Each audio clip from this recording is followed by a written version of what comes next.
so nice to see you guys. I am back recording a video for you. My name is Sarah. I am a coach. I am an intuitive healer, and I work with mamas who are struggling with postpartum insomnia and anxiety. So today I'm going to share a little bit about my story.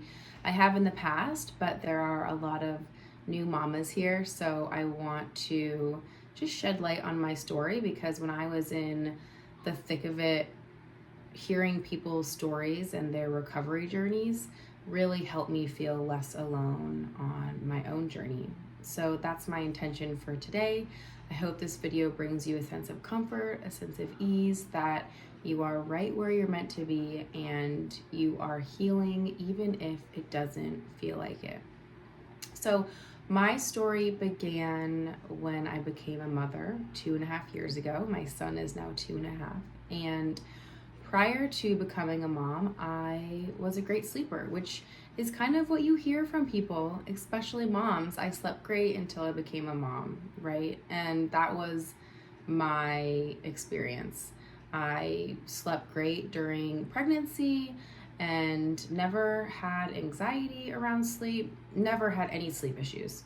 And then after becoming a mom, it's really when everything started to change around my sleep. And rightfully so. I just want to say, no matter the birth that we have, if it was the birth that we intended, it is quite traumatic. And so for me, after giving birth, I just relived that experience over and over in my head.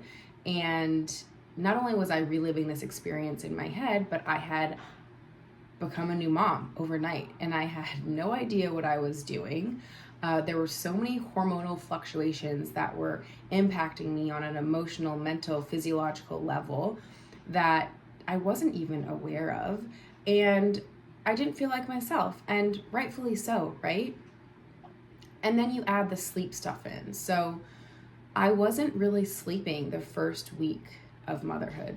I had so much anxiety about our baby sleeping in our bed that I wasn't sleeping. I probably was up every 30 minutes making sure that he was breathing. And after a week of this, I started having serious physical symptoms. My body was shaking. I was in fight or flight. My nervous system was having such a hard time regulating. And my friend and doula came over, and she was like, we got to do something. We got to change this. We got to change it up. And so what happened was my husband went and slept with our baby in the living room, and I slept in our room. And I would say, after we got into this routine of me sleeping in my own bed and my husband sleeping with Ellis, my sleep started to get a bit better. I started sleeping a little bit better. I wasn't sleeping a lot because I was still breastfeeding throughout the night, but the anxiety about sleep lessened a bit because I was sleeping in my own room. So that really helped.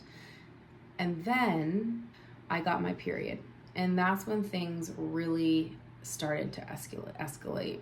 And then insomnia really kicked in. And mind you, when I was really in the thick of it and things really started to escalate, I didn't even know that I had insomnia. I really didn't know much about insomnia.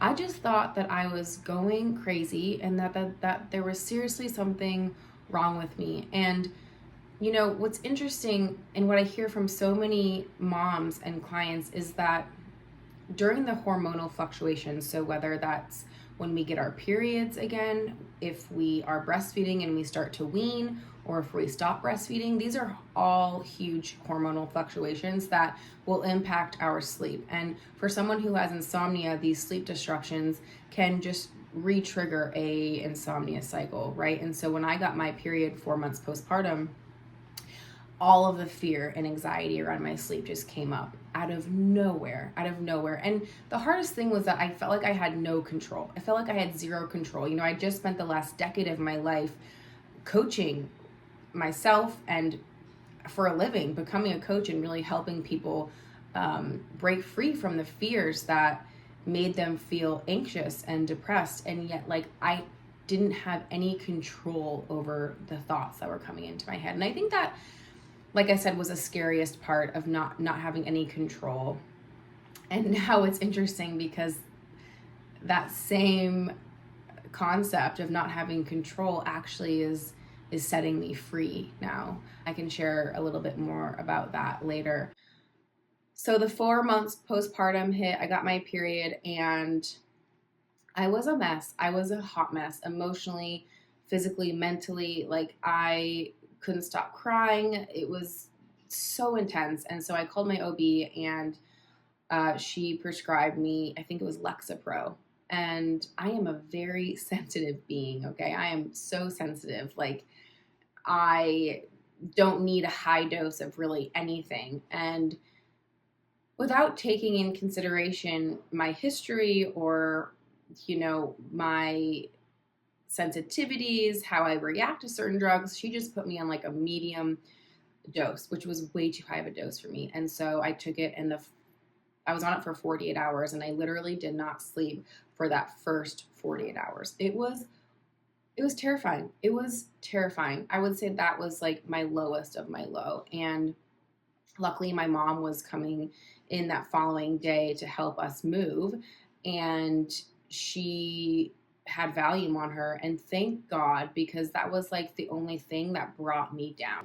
For me, I didn't need anything to bring me up. I had a lot of anxiety. I needed something to bring me down, and Lexapro just was not the drug for me. And what frustrates me is that they treat every mother the same, right? And I'm not going to go into that now, but for another video, it's just, you can't treat every mom the same because we're all so unique. And so I got off Lexapro. I was on it for 48 hours, and that's when my journey really began, and I started to understand what I was actually experiencing.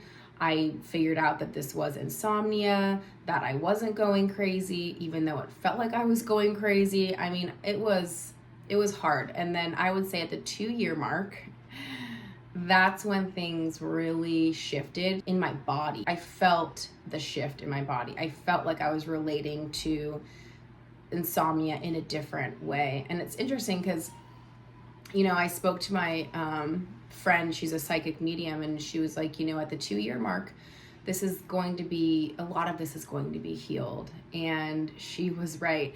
And what we don't take into consideration, and I don't know what your beliefs are, but I am a very spiritual person, and there were so many things that went into this wound and into the insomnia journey for me. There was some past life trauma around sleep, which got re-triggered when I became a mom. There was some ancestral trauma around sleep, which I wasn't even aware of until I started having trouble sleeping, and I spoke to my mom and heard about her experience and her mom. And just, there's so much that goes into our challenges that we face that we don't really know about. And I think as women, what we do is we internalize our suffering, right? We make ourselves wrong for feeling certain feelings or going through certain experiences. There's so many, like I said, factors that contribute to the challenges that we face in our lives. Find someone who really helps you remember your own truth. And that's what my goal is as a coach and a healer, is to help you return to the truth from within. And I heard this the other day from a coach friend, her name's Alina, and I want to share it with you because so often in the culture and society that we live in, we're told to look outside of ourselves for the answers. And I want to tell you that everything that you need to heal is within yourself. And so find a coach or a therapist or a program that helps you remember your truth, because your truth may be different from someone else's truth. And for me, I had to go through different types of healing. I don't want to say treatments because they weren't treatments, but like I tried CBTI, cognitive behavioral therapy for insomnia. That did not work for me. It was far too rigid. It had too many rules that I had to live by, like only using the bed for sex and for sleep and getting outside a certain amount of time during the day. I was a new mom. Like I was already putting so much pressure on myself to like sleep, and like so having all this sleep hygiene and these rules, like not for me. I was just like, nope, not for me. What else did I try? The medication didn't work for me as far as like postpartum anxiety, postpartum insomnia. I did find a medication that worked for me for sleep. It's called temazepam, and I still use that occasionally. And that's something that I also had to find peace with, because I had a lot of fear around taking medication, and it's not something that I wanted to do. So that was a huge part of my journey, which I will share about medication and my approach to that in another video. So find things that work for you. If it doesn't resonate, don't do it. I don't care if it's a therapist telling you this or a psychiatrist. Like, if it doesn't bring you a sense of freedom or it doesn't align with your truth, it is not for you, and that's okay. Find something that does work for you, right? And I found the sleep coach school, Daniel's sleep coach program, which really helped. And it was just a more holistic approach to treating insomnia. And that's the type of approach I use with my clients, is a more holistic spiritual approach to healing insomnia and anxiety. So that's just a little bit of my story. And I just want to say, wherever you are on your journey, know that healing will find you. And even if you feel like you're not healing right now, you are. You actually are. And just knowing that, like really taking that belief and putting it into your heart and say, I am healing right now. I am healing. I created a free meditation for you to help you along your own healing journey and to help you remember your truth. I will link that right here. Thank you for watching. I will share that meditation below. And if you need additional support, feel free to book a free consult with me, and we'll see if we are a good fit and I can help you on your own journey of healing postpartum insomnia.